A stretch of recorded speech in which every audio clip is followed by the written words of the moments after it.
जय श्री गणेश। दोस्तों, हम एक अनोखा प्रसंग बता रहे हैं। यह प्रसंग द्वापर युग के अंत का है, जब भगवान श्री कृष्ण का देहावसान हो गया था। भगवान कृष्ण स्वधाम को चले गए। तब पांडवों को बहुत ग्लानि हुई। पांडव सोचे कि भगवान कृष्ण भी नहीं रहे, अब हम रहकर क्या करेंगे, हम भी अब स्वर्ग के लिए प्रस्थान करते हैं। पांडवों के हृदय में ऐसा विचार हुआ और पांडवों के जो अर्जुन के पुत्र अभिमन्यु थे, उनके पुत्र जो परीक्षित थे, अपने पौत्र को पांडवों ने राज्यभार सौंपा परीक्षित को। और परीक्षित को राज्यभार सौंप करके पांडव वन गमन के लिए गए। लेकिन जाते समय भीम ने परीक्षित से कहा, परीक्षित बेटा, तुम सब कुछ राजकाज देखना, सब चलाना, अच्छा से करना, लेकिन ये एक बक्सा है, कभी ये बक्से को खोल के मत देखना। परीक्षित ने कहा, ठीक है दादाजी, इसे हम नहीं खोलेंगे। अगर आप बोल रहे हैं मत खोलना तो नहीं खोलेंगे। तो भीम ने उन्हें समझाया था, इस बक्से को आप कभी खोलना मत और अपना राजकाज, बाकी आपको कहीं कोई रोक छेक नहीं रहेगी, जैसे चलाने का राजकाज अच्छा से करना। और शरण में अगर कोई आ जाए तो उसको त्याग उसका मत करना, उसको शरण में आए वो को शरण जरूर दे देना। ये उपदेश किए थे पांडवों ने। भीम ने विशेष रूप से उनको ये बताया था परीक्षित को। और ये करके पांडव वहाँ से स्वर्ग की तरफ यात्रा के लिए चले गए। एक बार की बात है, राज्य काज की व्यवस्थाएं सुचारू रूप से चलती रहीं। समय के साथ समय परिवर्तित होता गया और एक बार राजा परीक्षित के हृदय में ये विचार आया कि हमारे दादाजी ने इस बक्से को क्यों खोलने के लिए मना किया है, आखिर क्या बात है। सब कुछ तो हमको बोला कि सब देखना, सब करना, लेकिन इस बक्से को मत खोलना, ऐसा क्यों बोला। इस बात पर विचार करने के बाद उनके दिल में ये भावना पैदा हुई, परीक्षित की ये भावना हुई कि इस बक्से को खोल के देखेंगे तो क्या होगा। तो देखते हैं कि ये बक्से में क्या ऐसा क्या खास है, क्यों मना कर दिए हमको बक्सा खोलने के लिए। तो उन्होंने बक्सा सैनिकों से बोल के बक्सा को खुलवाया और वो बक्से के नीचे एक बक्सा निकला। और फिर उस बक्से को खुलवाया तो उसके नीचे एक बक्सा निकला। इस तरह से एक एक कर करके 7 बक्से थे। और इस तरह से परीक्षित ने उस 7 बक्सों को बक्से के नीचे बक्सा, बक्से के अंदर बक्सा, बक्से के अंदर बक्सा, ऐसे करके जब 7 बक्सों को खोल दिया तो उसमें एक मुकुट, स्वर्ण का मुकुट निकला। तो परीक्षित के हृदय में विचार हुआ कि ये मुकुट का राज हमारे दादाजी ने हमसे क्यों छिपाया था, इसके बारे में क्यों खोलने के लिए मना किया था। तो परीक्षित ने उस मुकुट को लिया। स्वर्ण मुकुट को देखकर परीक्षित का दिल बहुत हर्षित हुआ और वो उस मुकुट को दूसरे दिन धारण करते हैं, सिर पर लगाते हैं। और जब सिर पर लगाते हैं तो उनके अंदर एक भाव पैदा होता है, शिकार करने की, हिंसा की भावना पैदा होती है, शिकार करने की इच्छा पैदा होती है। जबकि परीक्षित इतने धर्मात्मा राजा थे, युधिष्ठिर की तरह राजा थे वो, लेकिन उनके अंदर ये विचार आया कि शिकार किया जाए। तो शिकार की भावना से राजा परीक्षित जंगल की तरफ जाते हैं शिकार करने के लिए। रथ से उतर करके शिकार करने के लिए आगे बढ़ते हैं, घनघोर जंगल में जाते हैं। वहाँ पर देखते हैं एक व्यक्ति है, एक बैल को मार रहा है, काला पुरुष।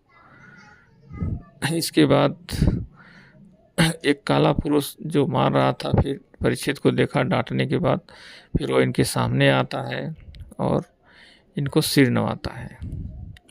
सिर जब नवाता है वो काला पुरुष, तो परीक्षित को पहचानने में समय नहीं लगी ये कौन है। परीक्षित ने कहा, तुम कलयुग हो और तुम हमारे राज्य की सीमा से बाहर चले जाओ, क्योंकि तुम्हारा काम अच्छा नहीं, तुम्हारे आचरण अच्छे नहीं, तुम हमारे राज्य की सीमा से बाहर चले जाओ, नहीं तो तुम्हें हम मार देंगे। तो कलयुग ने उनके आगे सिर नवाकर बोला, महाराज मैं आपके शरण में हूँ, आप हमको शरण दे दीजिए। तो परीक्षित ने ऐसा जब शरण में आए हुए को त्यागना नहीं था, तो परीक्षित ने उसको, अब ऐसे करने के बाद परीक्षित मार नहीं सकते थे, तो परीक्षित ने कहा कि अच्छा ठीक है, जाओ तुम्हें शरण दे देते हैं, तुम ऐसा करो। वो बोला, कलयुग बोला कि हम 4 भाई हैं और हम समय है, एक समय ख़त्म होने के बाद दूसरी समय आती है। अब इस समय, अब हमारी समय आ गई है, हम कहाँ जाएंगे? आप प्रतापी राजा हैं, हमको हमारी समय है, हमको स्थान दे दीजिए। तो परीक्षित ने उनको 4 स्थान दिए।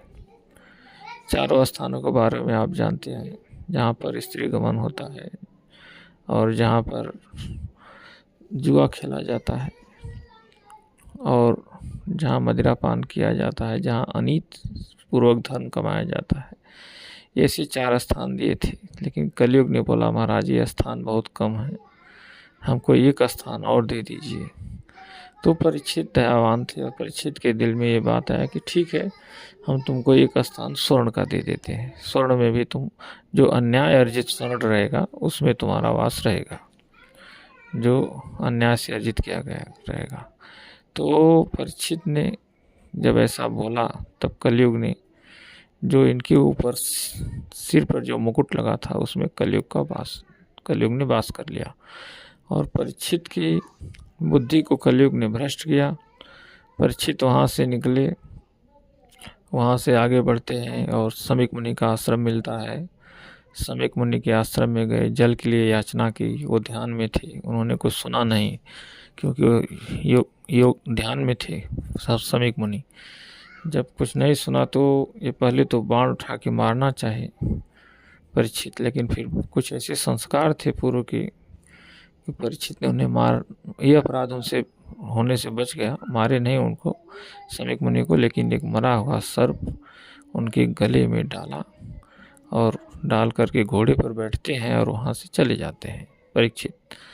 और इधर क्या होता है, ये बच्चे जो आश्रम के बच्चे थे, जा कर के समीक मुनि के पुत्र जो श्रृंगी थे उनसे बताते हैं कि आपके पिता के गले में कोई राजा आया था और एक मरा हुआ सर्प डाल दिया, और वो सर्प डाल करके वो राजा चला गया।